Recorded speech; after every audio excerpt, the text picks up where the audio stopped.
Hello everyone, this is Frank DeFreitas and welcome to another week of HoloTalk for the week of December 13th, 1998. I was going to actually take a holiday, but because of all the happenings with the new laser pointer discoveries, I decided to hang in there for another week to bring another report to you. I've been in the lab for a while, so I have some information on laser pointer holography for you. As you may remember, a few weeks ago, Steve Michael came on the show and told us that he had created a 4x5-inch reflection and laser transmission hologram using a laser pointer. And this created quite a stir. And I went out and got a laser pointer on my own. Now, he got one from the Edmund Scientific Catalog. I believe he paid $49 for it. I found one at a drugstore called Eckerd Drugs, which is a subsidiary of J.C. Penney, so I imagine it's a national drugstore chain. And I got mine for $7.99, 650 nanometers, 5 milliwatts. So I bought one, brought it home, got things set up, did a hologram, and I was absolutely surprised when I saw the results from this $7.99 laser pointer. So I went out and I bought a bunch of other ones. Since that time, I have a number of different things to update you on, to possibly get you started as well with laser pointer holography.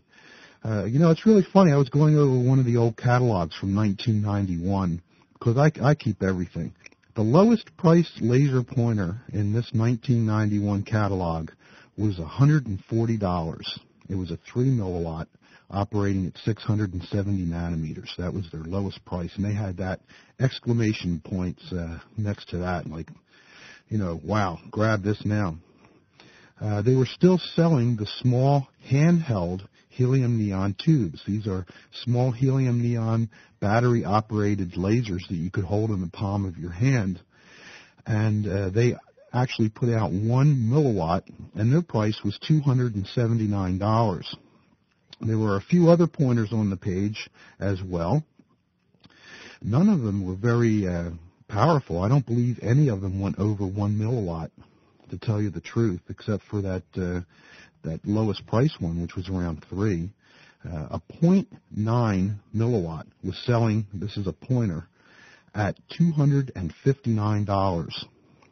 And there was another one on the page that said solid state laser pointer, which to me a diode would be solid state laser. So I'm not quite sure what that was referring to, but in any case, that was a 0.5 milliwatt to 1 milliwatt output at 670 nanometers at $369 for a 0.5 milliwatt to 1 milliwatt laser pointer back in 1991. $369. And once again, the hologram that I created was using a 5 milliwatt, 650 nanometer laser pointer for $7.99. Now, why is this such a big deal? Obviously, you're coming on the show and you're listening to me talk about this, and you know I'm very excited about it. I am. I'm just beside myself. I mean, what a wonderful time of the year to have a discovery like this. It's almost magical to me. I feel young and like a kid again. I'm back in the lab working with things and discovering things all over again. And, holography is very magical. You really get bit with the holography bug when you get started with holography.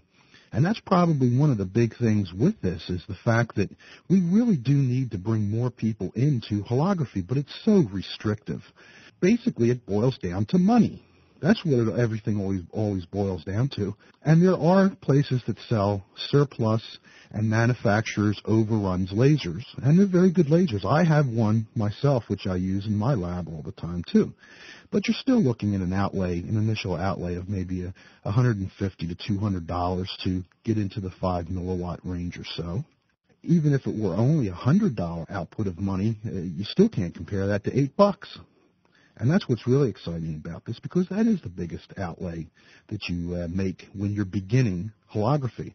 And you can't go any further in holography until you take that first step and begin it. You have to start. And once you do start, there is no feeling on the face of this earth, well, maybe a couple, but no feeling on the face of this earth that compares to seeing that first hologram that you've made.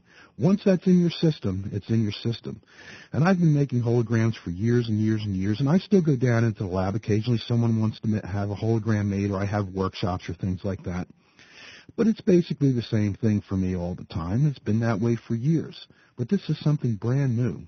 And I'd also like to announce, which I don't think I have in my notes here, and I don't know how I missed that, I'm also running this laser pointer off of a power supply that you can pick up at just about any Radio Shack or Best Buy or any place that you see that sells the AC to DC converters for Walkmans, cassette players, CD players, and things of that nature that usually run off of batteries, but you can also run them off the house current. This laser takes 4.5 volts. Now, it's Thursday night. I'm doing the show a little bit early, and I started this laser on the power supply Sunday night, and it's still going. It's still going, so no cost of batteries or anything anymore. And it's very inexpensive, and it's portable. It's small in size. It's because it is battery powered. If you don't want to run it off of a power supply, you can go and make holograms where no power is available. I got an email from someone, and I won't say their name because I'd like to get them on the show, and they're thinking about it. So I don't want to scare them away before I can even get them on the show. But it's a husband and wife team, and they go into caves and do holography. The formations that are in some of the caves, they take in their plates, they take in a helium neon laser, and they lug a large battery power supply, which they put into a backpack and tie with a rope to their feet, so that as they crawl through the tight spaces of the cave, they have to pull this battery pack along with them that runs the helium neon laser power to the head. And this was the greatest thing that come down the pike for them. This guy now has something that may weigh 2 ounces that he can put in his pocket and take it in with him, and him and his wife can do holograms inside the cave without worrying about the helium neon laser and the power supply that has to go with it. Because I imagine that battery pack must have some weight to it to drag that thing through a cave. Not that you'd get me in a cave to begin with anyway. And this opens holography to many new people, which is what we need. We need more people doing holograms. And finally, we have something that will allow people to do that. Holography needs a good shot in the arm with new, young, talented practitioners. We need some youth and new ideas. I think this is one of the ways that we can at least have them take that first initial step where it's not going to break the bank, and if they don't like it, they haven't put out a large amount of money and lost it. Who cares? Who cares if you spend $8 and you get some chemistry or borrow some chemistry from a photography friend and set something up and start to shoot a couple holograms to see if you like it? You can always move on. Go out and get that 30 milliwatt Hemi or that 20 watt argon. But you have to start somewhere, and this is the perfect place to start. Not to mention schools on real tight budgets. Teachers, they don't always have money. Schools, they don't have any money. Especially for sciences. Now, I don't want to get on that kick. But sciences and things, there's no money for that. No money for that. I won't say where the money goes. I start trouble. Now, what can we do with these laser pointers? Well, there's different types of holograms that can be made. So far, we've got single beam laser transmission and reflection holograms. And I remember reading quite a few articles about a technique to do single beam white light transmission holograms, along with white light transmission holograms that you do not have to do a slit master first.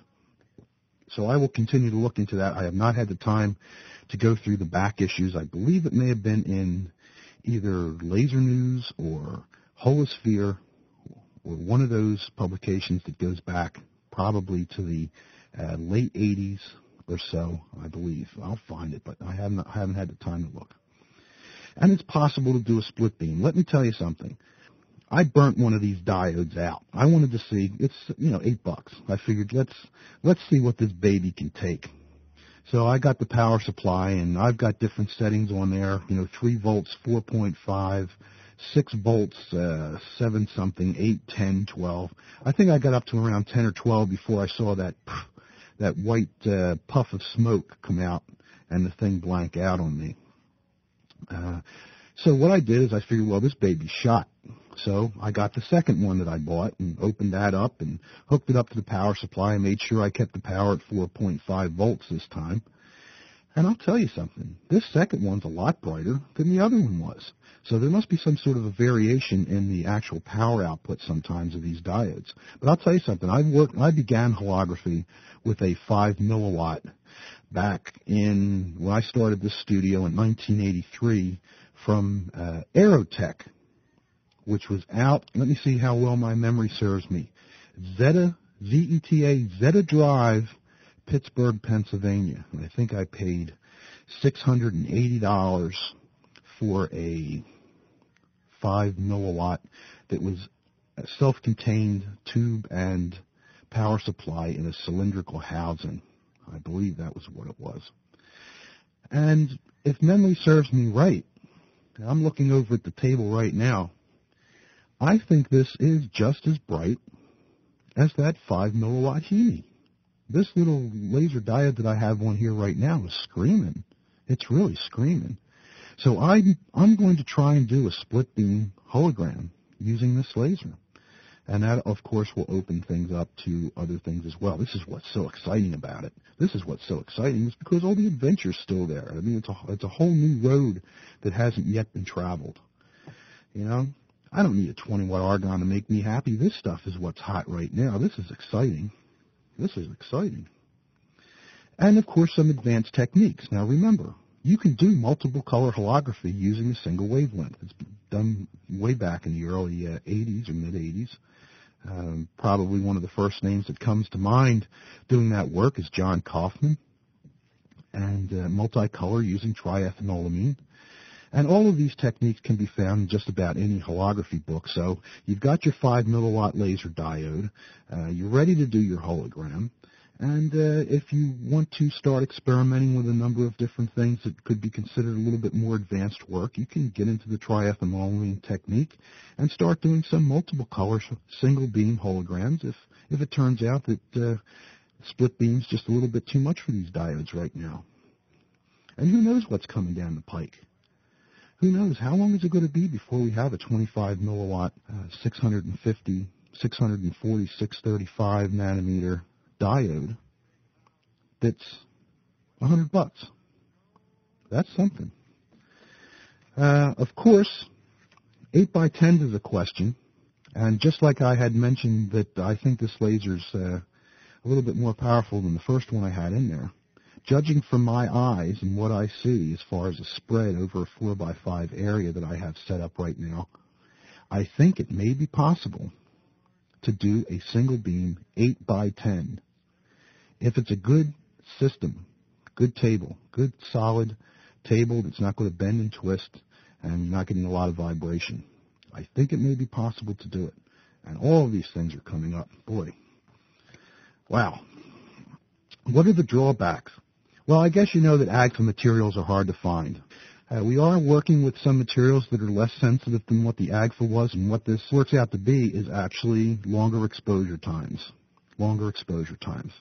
And you can get around that. 4 by 5 holograms are no problem with this laser diode. I'm reading from notes that are actually a little bit further down on the page, but my exposure time for this 4 by 5 plate was 4 seconds. And I used the science and mechanics meter and the holography handbook, basically the chart that's in there for single beams when I do them. And I was getting a 10 reading on a 2 scale, which worked out to, I believe it may have been 2 seconds. And, of course, I always double that for reflection holograms. So if you have some materials that you have to buy that are less sensitive than the AGFA 8075 HD, make smaller holograms. Go smaller. You can still make them. get started. The hologram I made, and anyway, it makes no, without jumping ahead, what's the difference? If you've got a 5 milliwatt Hemi or you've got a 5 milliwatt diode, you're still working with 5 milliwatts, so you're still going to have the same problem with each one. So you either have a problem with something you paid $200 for, or you're going to have a problem with something you paid $7.99 for. Your choice. Like I said, I made a single beam reflection hologram. It was 4x5 on an Agfa 8075 HD glass plate. It was Frosty the Snowman, and that's another funny thing that you see on test holograms. Holographers must just run around the house or run around the studio and just pick up anything that they see to put in, because a lot of the test holograms that I've seen, it was like, there was absolutely no thought going into anything, including this one. I mean, Frosty the Snowman. What does that say? Nothing. But you grab whatever you can grab, because I think a lot of times you're just in a hurry and excited to get a shot off. The exposure time was 4 seconds, and that's using the chart in the holography handbook. It was a 10 reading on a 2 scale. It was spatial filtered. I sent the light through a spatial filter. Now, Steve Michael said he was having problems with his laser sending it through a spatial filter because of the elliptical beam profile that came out of the diode. I believe the laser that I have has collimating optics in there, because I get a beautiful dot on the wall. It goes through the spatial filter with absolutely no problem at all, and it's a beautiful spread of a wavefront of light coming out of that spatial filter. And what I'm going to have to do is I'm going to have to get some photographs taken with the digital camera or whatever, just to show you the quality of what's happening with these laser diodes, because seeing is believing. Development was D19 developer, and the bleach was the standard anything goes potassium bromide, potassium ferrocyanide bleach that I just happened to have mixed. That was old. It was really old. I think it may have been left over from summertime or something like that, but I didn't want to mix anything new up. I'm going to get back in the lab and start with some the pyrochrome process, and which I'm a little bit more familiar working with reflection holograms. But in any case, there you have it, folks. What we have on tap for you this week, I called L. Michael Roberts, who is the webmaster at Laser FX, and he deals a lot with laser legislation, and he's a contact person for the laser industry in the press. And he was nice enough to come on the show and give some comments on the legislation and law behind laser diodes. And just as a coincidence, I'm driving home tonight, and it says that Mayor Rendell is signing a bill into law in Philadelphia that you have to be 18 years old to purchase a laser pointer in Philadelphia. And they also are there's a bill that's been introduced to legislate its use.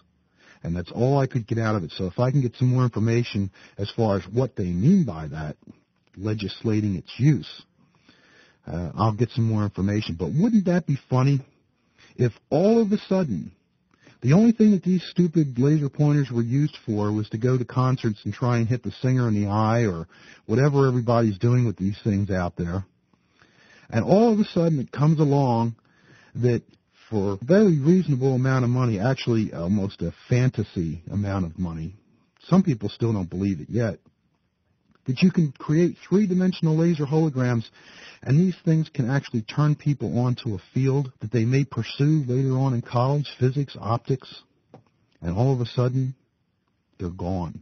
You can't even get them anymore. I don't think that's going to happen. Buy a bunch of them, folks. I think they have a life of like 100,000 hours. So get them now. Stock up. And also this week we're replaying the Steve Michael interview, the original interview. And just to show how fast the world is moving, it's old news already. But there's so many requests to hear it that I'm putting it up again. And I hope you enjoy it. It was certainly a pleasure doing it. I've been in contact a few times since with Steve Michael, both by email and on the phone. And we're going to continue with this. We're going to continue pushing it because it's just an absolutely incredible thing. I'm just so excited about it. So thank you for tuning in this week. I'm taking some time off. The next show will be January 10th. I'm going to be replaying. I had a couple requests for some shows like the Holographic Heart. That's going to go up, I believe, in a week So I've had some requests to do a few repeats. So I'll put those on while I'm on holiday. And I want to thank everyone for tuning in. And I hope you're as excited about this as I am. Even if you're working in a lab with a 20-watt argon, come on, be excited. This is really exciting stuff. It really is. Where's the little kid in you, especially this time of year? It's so magical, to be down here working with this again, and it's so much discovery involved. And then I go upstairs, and it's all Christmas lights and Christmas trees and all this sparkle and all this other kind of stuff. What a perfect time of the year for this to happen. It's really nice. So thank you for tuning in. This is Frank DeFreitas. Have a great holiday season. Have a great new year, 1999, last year of this century. Wow. It's also a great time of the century for this to happen, too, boy. This is Holography, 21st century. So take care, and I'll see you next year, God willing. It's been an honor being your host on this show for a season and a half, and I look forward to continue doing this and continuing to allow it to grow and evolve into whatever it is that it grows and evolves into. Take care. This is Frank DeFreitas for HoloTalk.